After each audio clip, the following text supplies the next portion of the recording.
In the spirit of the Tholos Circle, where ancient thinkers gathered to debate the issues of today, this is Tholos Talks. Through deep insight and thought-provoking dialogue, we offer the tools to decode complexity and illuminate the path forward. Welcome to Tholos Talks. I'm Jake Jennings, chair of Basilinna's Tech and Trade Practice. This is Coffee, Trade, and Tech, your Tholos Talk series that unpacks the 21st century issues facing the global economy. Today is June 6th, and we have with us Sabina Ciofu, Associate Director, International at techUK. She is based in Brussels.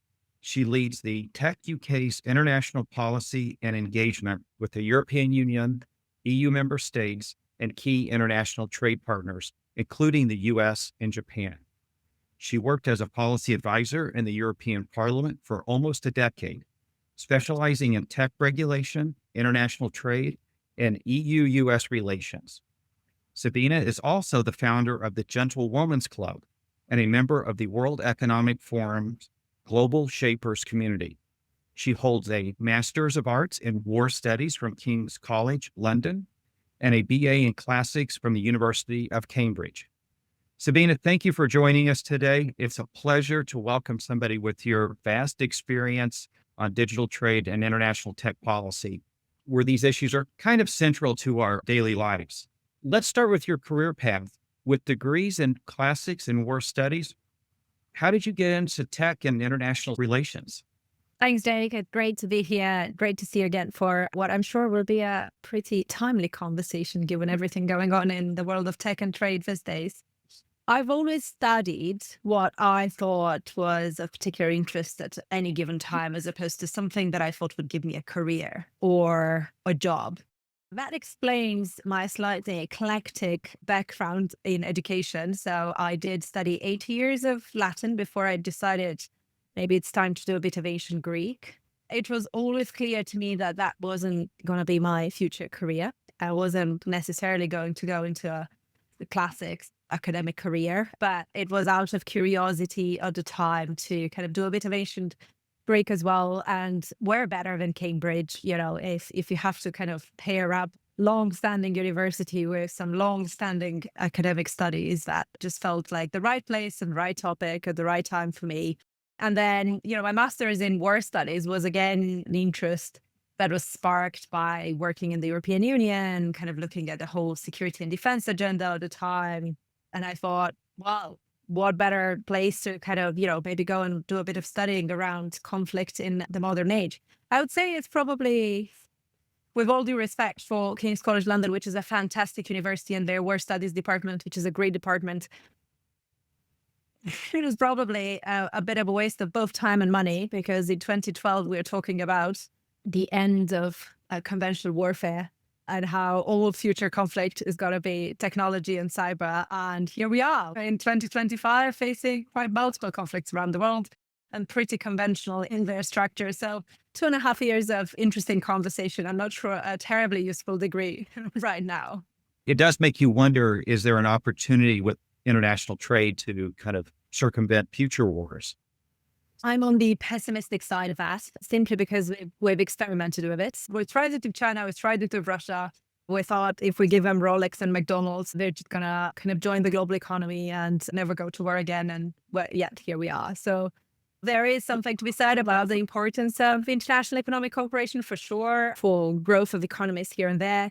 But whether, that actually has the potential to circumvent war or avoid war, I think we are well and truly past that era. Yeah, I know we'll talk about it later, but it does strike me that whether we're in the physical space or the digital space, we just cannot get away from sovereignty. That is an important conversation. And I think there is genuine argument for why countries are thinking pretty seriously about their sovereignty in this day and age.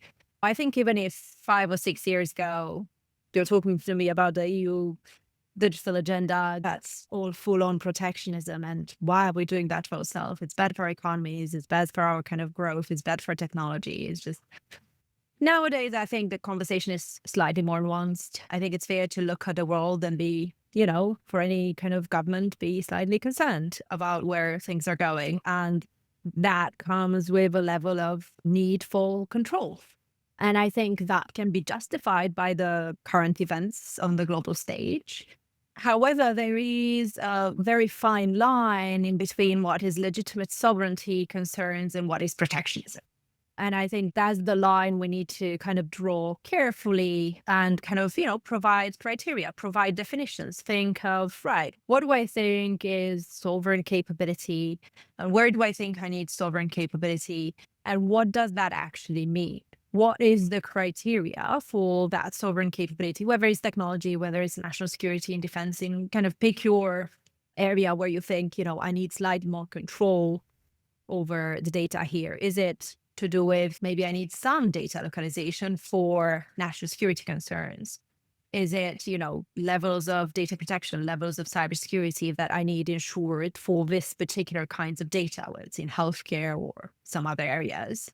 That's important, I think. And I think a lot of the global companies can actually deal with meeting that criteria. I think when it becomes a slightly different conversation and it kind of moves away from this idea of legitimate sovereignty is when you kind of cut into the trade space and you go, well, I don't particularly like you because you are an American company, as opposed to because you can't meet my national security criteria, right?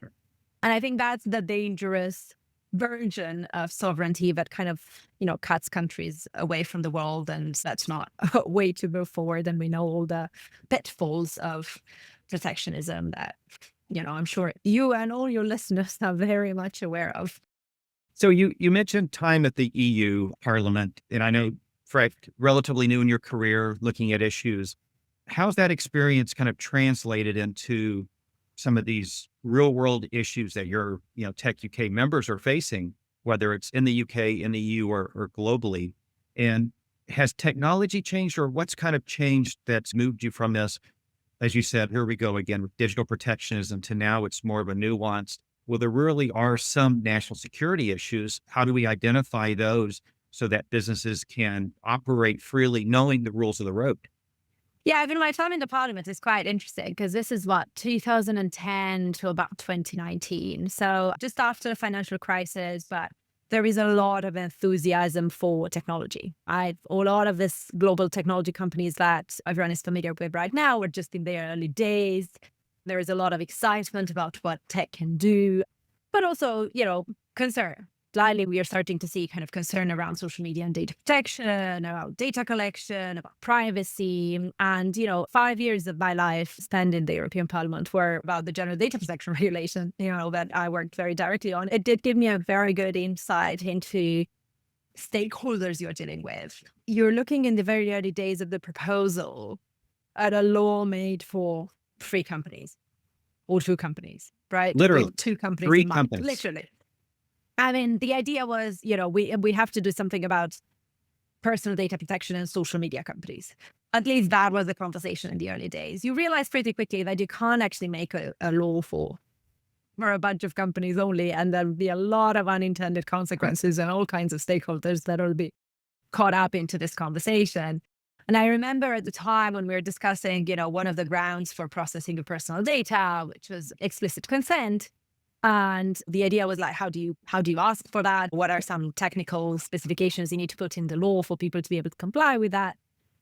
And I remember seeing the European Cancer Patients Organization. I think their representative organization was somewhere in Switzerland and was visiting to kind of have a conversation about this law. And they were like, look, we get all the issues you have with social media companies, but what have we done? How did we end up in this storm? And, the whole conversation around how do you kind of get explicit consent from patients for research, and then how do you keep going back for every single processing of a personal data you would have to do? And it kind of puts things into context of what you're actually dealing with when you try to make, what at the time was the first privacy law, what became a pretty global sample of how to put in place a data protection law, but also the range of stakeholders in any democracy that, you're going to affect with this law, and how it applies to everyone and how you make it workable, which again is a conversation we have these days on whether we need to review it to make it more workable than maybe all the things we thought about 10, 15 years ago. So you moved from the EU Parliament to now one of those stakeholders you mentioned with techUK. Tell us a little bit about techUK, your membership, and key issues. So techUK is a technology trade association of the UK. We represent over, I think, close to 1,200 companies now. It's been a growth path over the last few years. So keep losing track of just how many members we have at any given time. We represent everything from chips to clicks. So widest possible definition of the technology sector. Pretty much all the big companies you can think of are members, but we also have like something like 700 SMEs in membership. More on the M side than the S side, I would say more kind of established companies to have a service or a product and are in the process of kind of looking for customers and markets where we kind of assist them both domestically. And this is where my work comes in internationally as they kind of look at their kind of trade journey and international expansion journey. And, we kind of a partner on that. So I think, back in 2019, a lot of the conversation for techUK was Brexit. I often joke that they hired me to fix Brexit, and because I've done such a good job at that, now I do global affairs. That's pretty much where we ended up. We now have a pretty substantial international program that looks both at kind of the trade policy agenda, technology regulation, cooperation among nations, mostly at kind of G7 and OECD level, bilateral trade agreements with obviously our big focus on digital trade. So we're kind of part of the conversation on tech and trade whenever that is happening or wherever that is happening. But there is also a kind of commercial element to it that I just mentioned, is kind of helping our members kind of on their international journey. So, which is a lot more practical and a lot more, kind of moving away from like the policy talk to how do I actually do business in the US? How do I do business in Europe? How do I sell into the Indian government? Which is just very hands-on and very fun for someone who's speaking mostly in policy. That's interesting because I know in the years past, the debate on digital trade, it always comes up. Data localization, free flow of data seems to be the taglines. But what you're seeing now is digital trade's much broader than that. It's everything from e-invoicing to contracts to, crypto payments. How are your members? How do they view digital trade versus kind of the debate you see in the headlines? If you ask quite a lot of people in actual trade policy, what do they think digital trade is? You're probably going to get just as many answers as the people you're asking. Mainly because it encompasses just so much as a concept. It's both, as you say, right? It's both trade digitalization, so everything to do with like borders and, kind of making that system digitalized and easier to use, as much as it is, kind of the flow of data and international regulatory cooperation and things to do with consumer protection and privacy. And, so it's basically, it's such a wide range of issues and trying to incorporate every new technology, what we are trying to do with digital trade policy. But I would say fundamentally, the big pillars of it haven't changed. Wherever you're talking about AI and quantum and, emerging tech and, the fundamentals of how do you use trade policy to make life easier for companies operating in tech haven't changed. It's still data flows. It's still, localized data, really, really, really where you have a big argument for it. And it's still regulatory cooperation. If anything, it's probably even more of all of those, given the amount of tech regulation that you see in many jurisdictions around the world and the complications of trying to kind of do business in markets with very complex tech regulation. Indeed, like my conversation with my SMEs about trade barriers are often to do with that, is the rules and regulations behind the border and how do you even start thinking about compliance? And, my argument has always been that if your laws create more jobs for lawyers and accountants and market advisories, probably not very good laws, but a lot of laws are like that in tech these days. So the UK government's been pretty busy on the trade front, especially on digital trade. We've got the US UK framework and hopefully more to come on that. The announcement with UK India. Do you feel like your priorities are being addressed in those agreements, or is it kind of yet to be seen until we see the actual text of the agreements?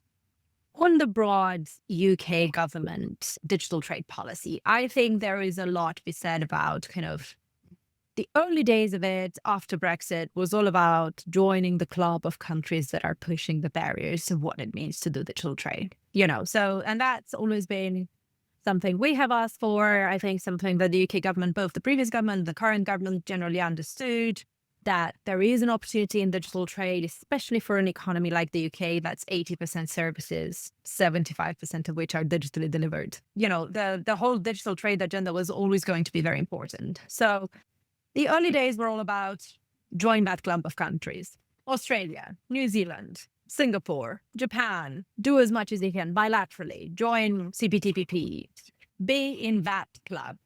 And in a way, it's fair to say those are probably the easier negotiations. These are very like-minded countries. We see the world in a very similar way. We have very similar structures to our economies. That was the easier part of starting to set a digital trade agenda. But you're seeing some really interesting models there. Like if you look at the UK, Singapore, it's a bit like a living trade agreement, I want to call it. It's kind of a digital-only trade agreement. It's accompanied by a memorandum of understanding. It kind of allows the two countries to kind of move almost in lockstep with technology, which is really interesting for all of us working in trade. We know how long trade agreements take to negotiate. So having something that's slightly more modern and flexible and adaptable in that way, I think it is a really interesting way to look at digital trade nowadays. The more recent agreements, if you're looking at India, there'll probably be one with the Gulf countries pretty soon. I think it's fair to say these are more complicated trade partners, especially when it comes to digital. We are not exactly like-minded. There are some very, very protectionist economies among these countries that outright, through domestic regulation, discriminate against foreign companies' access to their markets. So I think it's fair to say we're likely to see less exciting trade agreements for those of us in trade policy that find trade agreements exciting coming out of this negotiation, simply because they're much more difficult partners. But that said, there is a commercial opportunity there. There is a geopolitical signal there. If you do kind of go and do a trade agreement that may be fairly modest in terms of provisions and enforceability and so on, but, you've kind of signaled to the industry on both sides that, okay, UK and India are two important markets to each other. I think you're likely to see more trade coming out of that and a lot more focus, both for us in the industry and for the government, and working together with the government to take more opportunity out of this enhanced relationship. Any sense when we will see the final text of the India agreement? I think we expect it to be in the summer. When they announced the end of negotiations, they said something like 3 months. So we shouldn't be too far now, but I would expect probably July, maybe July, August. Expecting any surprises? Not necessarily. I mean, obviously, we have been working quite closely with the UK government on this negotiation. There's loads of things I can't say until the text is approved. But I do think it's fair to assume that it's not going to be as ambitious or as close to the ambitious we've seen in other digital-only trade agreements or trade agreements with like-minded partners, especially on digital, because that's where we know that India has been a particularly difficult negotiating partner there. But again, that said, I do think given the trade agreement, also the tech security initiative and the tech partnerships, that we do have a number of initiatives with India where the government has put quite some momentum, both governments have put quite some momentum behind, that we will likely see more collaboration on the industry side coming out of this FTA and, subsequent partnerships. You kind of raised an interesting point, especially with India, because, they do have their own model of how they approach a lot of these issues. And it kind of comes back to sovereignty. How are you seeing kind of that, not only the sovereignty issue play out in digital trade, but also on new tech, as we're seeing, not just the emergence, but the explosion of AI technology? Quantum's not that far away and is hitting the market. How are you seeing those interactions play out in the debates that are occurring? I think the fundamentals stay. If you think of, just take AI, I think it's probably valid in quantum to some extent as well. But just take AI. The US will never admit it, but outside of China, there's no country in the world that can go at it alone in terms of everything. The infrastructure, the data, the models and so on, and the applications and stuff on the models. We need each other. If anything, if you look at the scale of the emerging tech and new tech, we need each other even more. And the collaboration that we'll need to do on the basis of digital trade or on the basis of some other agreements is very much still there. It doesn't change. We'll still need data to flow. We'll still need to kind of work together and figure out how we do AI safety, or now we call it security, I think, how we ensure data flows, how we kind of think about quantum commercialization, how do we put in place some rules for how we're going to have access to compute, how do we collaborate with each other to tap into each other's pockets of innovation so we don't duplicate work, especially if you think of the world as in a tech race. Instead of all of us kind of throwing a little bit of money at semiconductors, maybe we can focus on, okay, maybe the UK is really good at design and, R&D. We take that from them. The Germans are really good at manufacturing. We put, manufacturing fabs in there. We figure out a G7 or a G7++ way of thinking about technology. I don't think the fundamentals have changed. It sounds like you're arguing for comparative economics. If you talk about digital trade 10 years ago, and you talk about digital trade policy today, the elements of it are the same. 100% agree. And it's interesting, up until I'd say a year and a half ago, 2 years ago, the US government was probably one of the strongest advocates for free flow of data, banning forced localization, except in extremely narrow circumstances. But then we saw the executive order come out 2 years ago about sensitive data and bulk sales to countries of concern. We even have a law passed in the US. It's just interesting how much the debate has shifted to these nuanced areas, as you mentioned. And one of the fundamentals that I've identified in all of that is, even with DOJ's final rules on prohibiting sensitive data, they did include some security measures and on cyber and data protection. And it's almost as if companies put these measures in place, there is a safe harbor that they are in compliance with the concerns. The underlying fundamental that I keep seeing is international standards, especially cyber standards, that seems to be the hook in order for companies to use to essentially meet these ever-changing regulations. Absolutely. And I think, the role of standards, if anything, is kind of growing with the fragmentation of kind of digital regulation globally. It's kind of a consequence, if you want, of the fact that the world digital economy has increasingly fragmented, that companies rely more and more on standards and the voluntary standards processes and standards organization to try to kind of find a way to ensure compliance in the absence of more regulatory cooperation.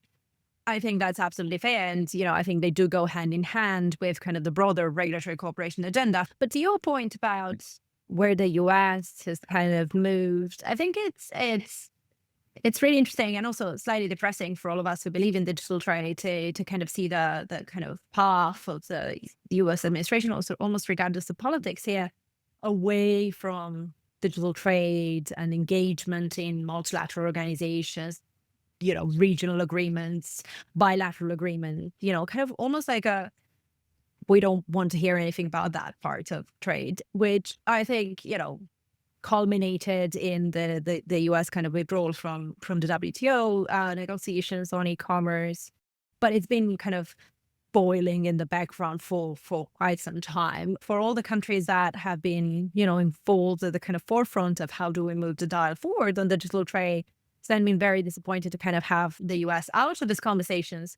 We're still to see where the current administration stands on digital trade. We haven't seen anything on that yet. It seems to be very focused on tariffs and goods and manufacturing at the moment. So we haven't seen much on services or digital trade. But I think it will be really interesting to see where you get after this phase and whether landing zone after this kind of tariff negotiations may be that we start having some meaningful conversations with the US on services and digital trade. We know the UK has that commitment in its bilateral deal announced in early May. Again, to be seen how that negotiation actually evolves into that space beyond kind of steel and aluminum and agriculture and cars and, On the digital trade front, I think there was a executive order that came out in was it January, early February timeframe that kind of set forth the U.S. administration's policy. And, I saw a number of kind of say, legacy issues being teed up and ensuring that U.S. firms were not discriminated against, especially on services. I was a little surprised that the executive order got into details calling out Korea's network connection fees to that level of granularity. So, we may be seeing, as you said, yet to be seen until the text, but a pendulum swing. But I think your broader point about the U.S. pullback, whether it was on the digital trade, and now we see the unilateral reciprocity tariffs. In your conversations, both with the UK government and other governments, are you seeing much in terms of discussions on de-risking from the US? No, so I think, look, I think that is a conversation. I'm not for it. It will never happen. But I think our economies are so interlinked. If you think of Europe, if you think of a lot of economies in Asia Pacific, the idea of we need to figure out our lives without the US, I don't think it is there yet. There's definitely been a wake-up call. And if you look at the security and defense agenda and the defense spending and NATO, and, there's been some fundamental wake-up calls and rethinking, I think, for Europe, our own security as opposed to, how do we do this without the US? Because I think that question, I don't think anybody can answer that question in any meaningful way at the moment. But I do think it kind of made people think more broadly about their own security, the defense agenda, the sovereignty conversation. Do I think we're at the stage of talking about de-risking from the US? No. Right now, you will have some voices in politics as everywhere, in both member states, in Brussels, or people who argue for, the US is no longer a reliable partner, we need to do our own thing. I mean, I'm not even sure what doing our own thing means right now in a lot of different areas, tech included. We kind of need each other. We are very interconnected economies. I do think, however, that there also hasn't been any naivety when it comes to China, which I think is interesting to see. I think there are kind of fears in the early days of the tariff war that, either Europe or some other partners in Asia Pacific will go and embrace China, given now that the Americans are throwing tariffs front, right, and center, its old allies. I don't think there is any naivety around that. I think people realize there is a difficult moment with the US. The threats on trade coming out of, and the difficulties that we've had with China on trade are still there. The challenges remain, and that there needs to be a diversification and a kind of assignment, if you want, of our trade relationships within a coalition of the willing. So I can see how in the aftermath of this, you are looking at, hopefully not, but possibly a more isolated United States, a more assertive China, especially in the global South, and then a kind of coalition of the willing around maybe EU and CPTPP countries kind of coming together and trying to find a framework of cooperation for the countries that still believe broad trade policy and a rules-based international system is in their favor. Kind of the rising tide lifts all boats. If you could make one policy change to improve global digital trade, what is it? You have to pick just one. I mean, I would love to see some proper thinking around quantum in digital trade policy. I think this would be a really interesting area, and potentially a really interesting area for the US and the UK digital trade agreement, if it ever happens, because we are two of the top economies when it comes to quantum development. And there is already a lot of partnerships, but obviously we are in the pre-commercial stage in that technology. So much of it will depend on, depends on academia, it depends on science, it depends on investment in those areas, it depends on international collaboration in those areas, which have been so important for pretty much everything we've done in R&D over the years. So I think it would be really interesting to start putting some thoughts on paper of what digital trade policy for quantum commercialization could look like. Maybe a note to self for like a future project. It'll be interesting. Do you end up with, we're back to the same fundamental trade principles, or are we going to have to look to new disciplines in order to encourage, essentially competitive markets in that space? So it definitely will be fun to watch. Absolutely. I do think you've kind of have a growth of the digital trade agenda over the years, moving from tech regulation collaboration in the broadest sense to specifics around cyber, to specifics around AI, to some specifics around digital ID, which again, very important for everything we try to do also in the trade digitalization space.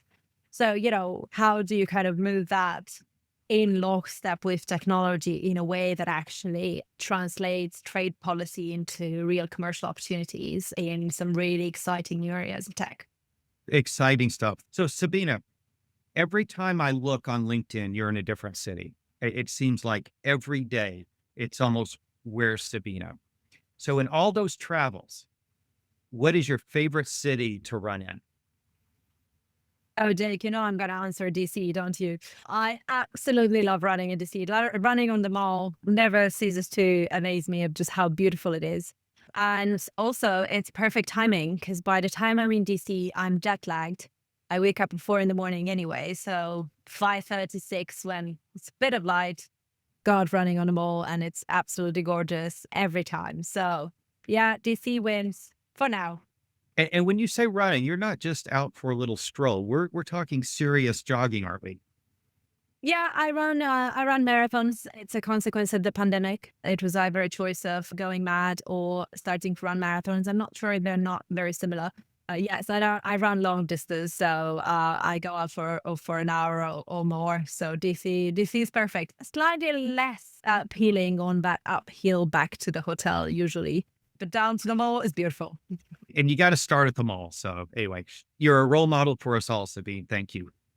Thank you. Sabina, thank you so much for joining us today and sharing your expertise. And thank you all for tuning in to Tholos Talks. This is your series that unpacks the 21st century issues facing the global economy. Join us next time as we continue to explore critical trade and technology issues impacting our economy and national security. Thank you for listening to Tholos Talks, a series by the Basilinna Institute.